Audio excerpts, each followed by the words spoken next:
Hi there, welcome back to the podcast. Myself, Joseph Clough.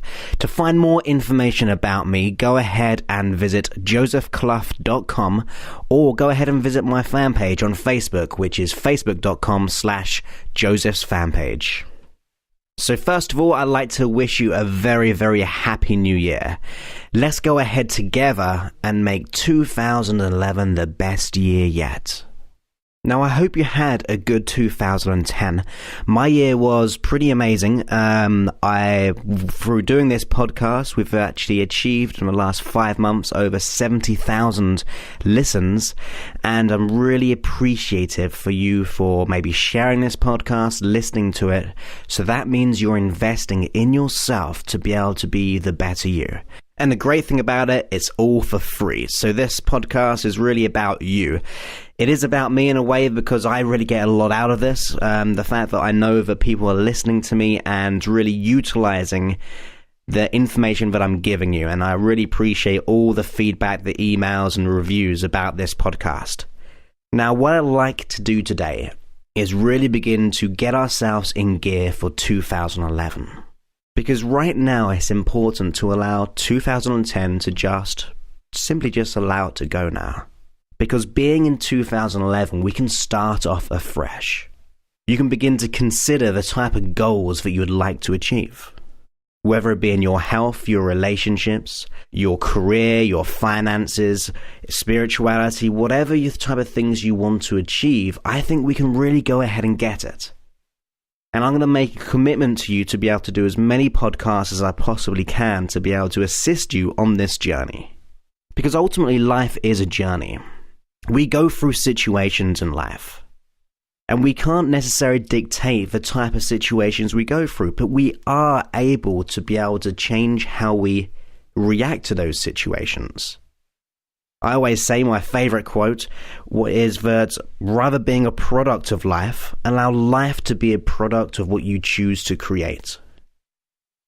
And in a wonderful book on, I think it's called Man's Search for Meaning, which was done by Viktor Frankl, and he said this wonderful quote which goes something similar to this. When we're unable to change our outside circumstances, we are challenged to change ourselves. Now, to me, that's a wonderful mindset to have in your mind, because, I mean, if you think about just the book Man's Search for Meaning, is about Viktor Frankl actually being in a concentration camp and his journey of being able to keep positive, keep on going toward the future, and actually making sure that no matter what happened in those horrific situations, that he was in control of his mind. Now, to me, it means as well, if he could do that, in the most horrendous conditions, it shows that we can do anything that we want. So just consider, for no matter what you've been through in the last year, or even the whole of your life, we can refuse to allow the past. We can refuse to allow other situations which have happened to us to stop right now. We can refuse it, and therefore we can begin to co-create together a new way of being. Now, the first way we do that is by taking responsibility for our life. It's about assuming that responsibility.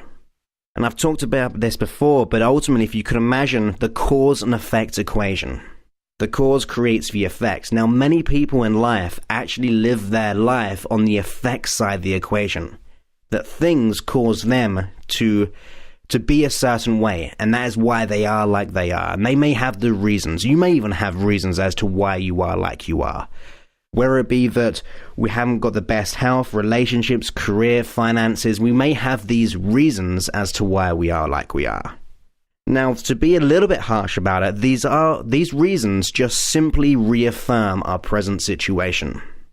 And ultimately, reasons, to me, are just excuses. So that's like the hard side of me saying, look, these are excuses as to why you are maybe like how you are. Now, I say that with the most love, really, toward you, because I want you to know that you can make that change. And you can refuse to allow those effects or those reasons or excuses to be a part of your life. Because when we move to the cause side of the equation, it means we're taking responsibility for all the effects in our life. And although it may not seem very pleasant, But in the long term, it's much, much healthier to be able to assume responsibility. Because when you assume that responsibility, you're back in control. Even if you don't know how to get to where you want to be yet, the very nature of making that decision, it means that you're actually starting to shift your awareness, changing your consciousness to the things which make you feel good. Now, you may be saying, well, Joseph, it may be easy for you to say, but my issues like this, X, Y, Z. Now, sorry, I just hit my mic there. Now, I'm not trying to say that I've gone through a lot of trauma in my life, but I've had issues in my life. I used to be very, very unconfident. I used to blush. I used to be very self-conscious. And those mindsets of not believing that I was worthy really had a profound effect on me, that it kept me in situations where I felt very unhappy. I was doing the job I disliked. I was unconfident around women, and unconfident and uncomfortable about meeting new people. And the self-consciousness and the blushing really got me down. Now, the one way I had to change was by assuming the responsibility for it, because no one made me blush. No one caused me to be self-conscious. No one got inside my mind and created the belief system that I wasn't worthy, or that I wasn't good enough, or that the world was a bad place. Somehow, some way, my unconscious mind made that decision. Now, that's the beauty about this, because when we actually realize and we become conscious of our behaviors, it means no one else put us in this situation. And if no one else did, it means that our unconscious mind, maybe not consciously, but our unconscious mind, made the decision to act this certain behavior that you may have. It may be the behavior of the negative belief systems about money's a bad thing. It could be the negative thoughts and mindsets about relationships, the decisions your body may have made toward your health, from the dis-ease in the body, from the disorder in the body. In my experience from the people that I've worked with, these are simply limiting decisions. And when you assume responsibility and realize that you can create a new way of being, then your brain starts to work for you. No one gave us a manual for the brain. No one told us how to work this brain. We may have been told certain things, and when you think about who we are, where do we learn things from? We learn it from our environment. Now, within our environment, we've got our family, we've got our friends, we've got the culture that we live in, the society that we live in. And we can buy into those expectations, what people think we should be doing, whether it be through the media, society, our friends, our job, our relationships. We can actually give our power away to those situations or those people. Now, I'm not trying to say that those people are bad in any way, because just think about it for a second. Where did they learn those type of behaviors? Well, it must have been passed down in their environment, their parents, their family, their culture, their society. We've just been passed down this information, so there's no one's fault here. The important key is, though, that we assume responsibility and realize the thoughts we have in our minds create what we perceive to be true. The feelings that we feel govern how our behavior acts and reacts, or how our body works. Now, who is in control of our thoughts and our feelings and our belief systems? Ultimately, we are. Our brain is creating these thoughts. And when we make that decision that actually something now has to change, then everything begins to be lit up in your mind. And it can take time. I'm not going to feed you lies and give you this miracle cure to change your life from depression, anxieties, fears, phobias, eating disorders, whatever it is. It's not always going to be that quickly, and it can do, though. I don't want to say that I'm not going to take out any opportunity to happen within that instant, because I've seen it happen. But don't be discouraged if it takes time, because when you think about it, how many years may have you had this issue? How many years would you have had this problem? So your brain's been thinking this way for quite a period of time. And it's been proven biologically that the brain starts to think of something, it more becomes a habitual process, and your brain makes these neuroassociations which strengthen over time. It's like your body and your brain's been used to thinking that way. But as I said, when you make that decision and then you consciously awaken, it's like your unconscious mind becomes open to these new ideas. And these new ideas are in your control. So the images in your mind are the things that you can change. For example, right now, if you think of something which maybe makes you not terribly unhappy, but something maybe which depresses you, makes you feel lethargic, if you think about that thing you may be a little bit anxious about, I'm sure you're going to have an image in your mind. And within that image is going to maybe be a picture, a movie, a still. Is it framed? How big is it? Whereabouts is it located when you think about it in your mind? There'll be some distance between you and that image. Now, what you can do is take that picture and make it really, really small in the far distance. And as you push that picture far, far away, make it smaller and smaller, your feelings will begin to change. The most common thing is that they start to dull. And as they begin to just kind of diminish, if you think of the thing that you really like to happen in your life, just to think about a goal that you would like to achieve in 2011. Think of that image in your mind. See yourself in that picture. And make that picture a movie. Blow that picture full size so it's like in real life. Make it even bigger than that, bigger and bolder and brighter. Make it so close to you that all you can see is this wonderful goal. Now I'm going to guess you're going to actually have more heightened feelings about it. Those feelings are going to start to be more intense, the brighter and the more vibrant that they are. So quite simply, we can change our thoughts and our feelings by changing the images we hold in our mind. Now, to me, reality is made up of these images. So all the information you see right now, all your five senses are taking in that information. And then in accordance to your beliefs, your values, your culture, your language, your memories, the decisions that you've made in the past, will actually see what is true and what is not true. So it's like your perception becomes your projection in life.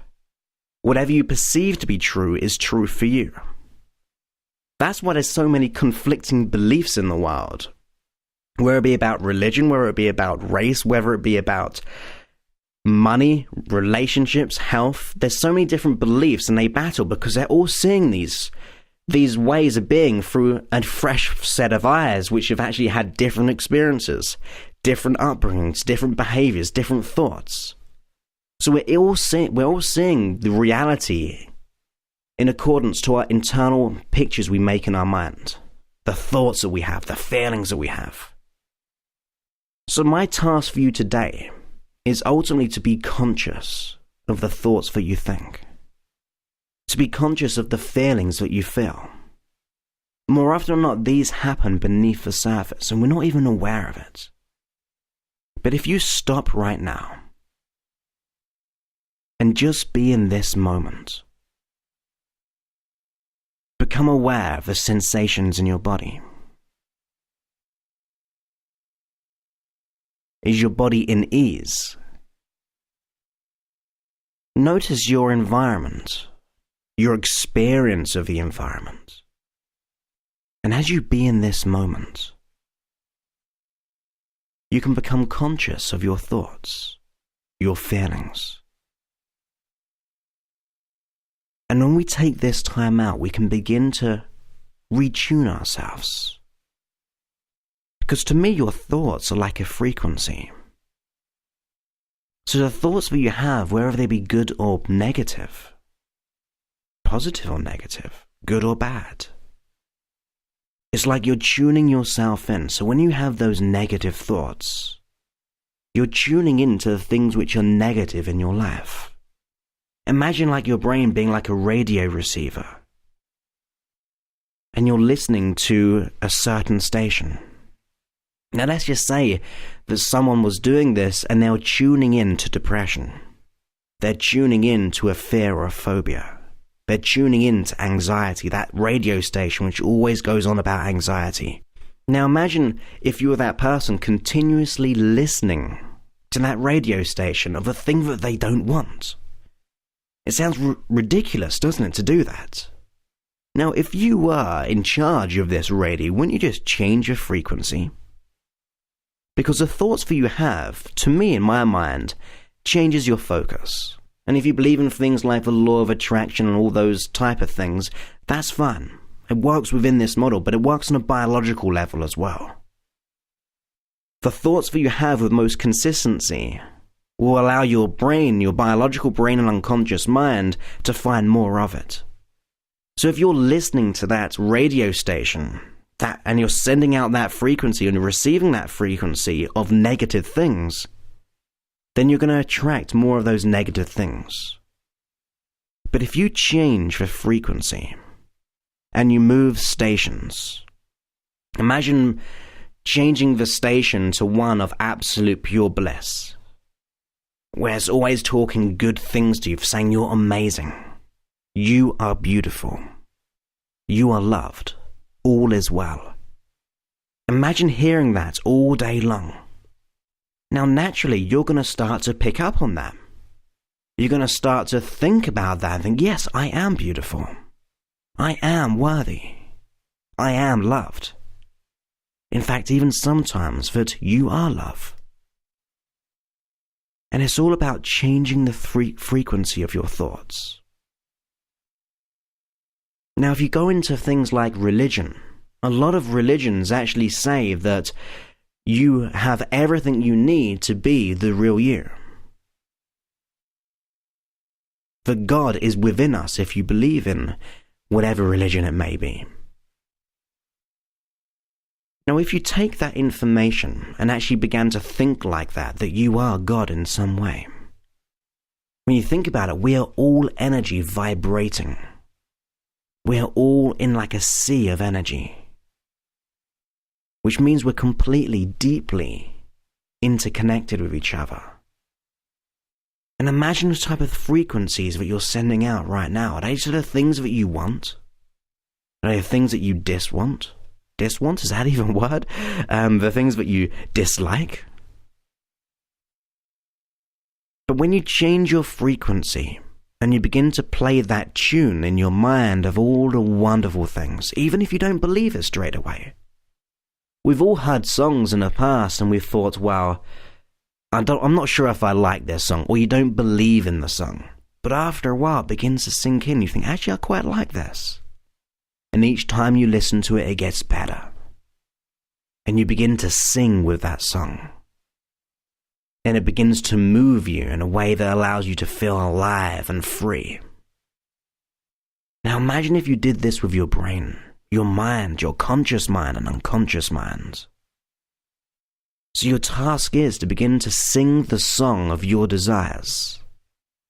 To begin to think the way that you'd like to be thinking. Because sometimes we can beat ourselves up, but you'd never say mean things to your best friend, would you? You'd never say, oh, you're not good enough. You're not worthy. You're a bad person. Well, I hope you wouldn't anyway. But really, you wouldn't, would you? You'd never say and think or even feel bad feelings to that person.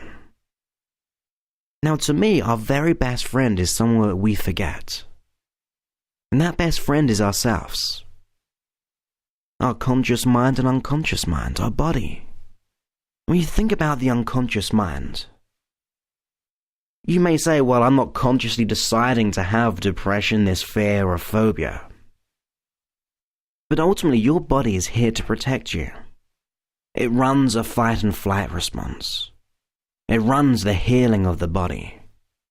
It runs all the habits like walking and driving and even those things where you can't remember and suddenly it just pops up. That's your unconscious mind helping you out.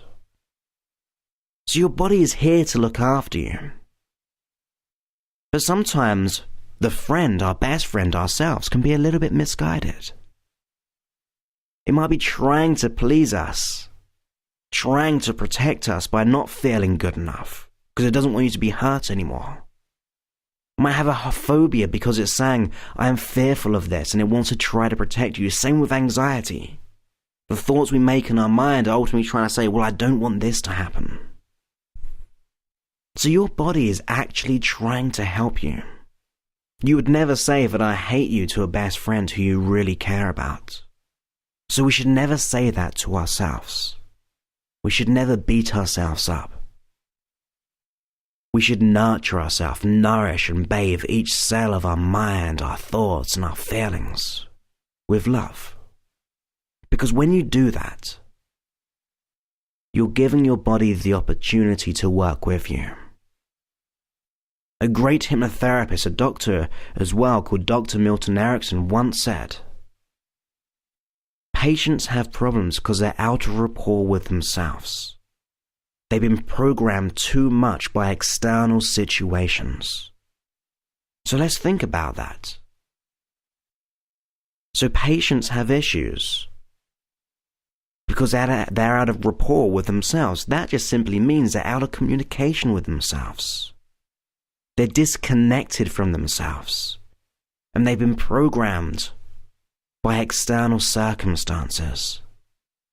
So it's like buying into other people's expectations, buying into society's beliefs, buying into whatever the media may be trying to sell us.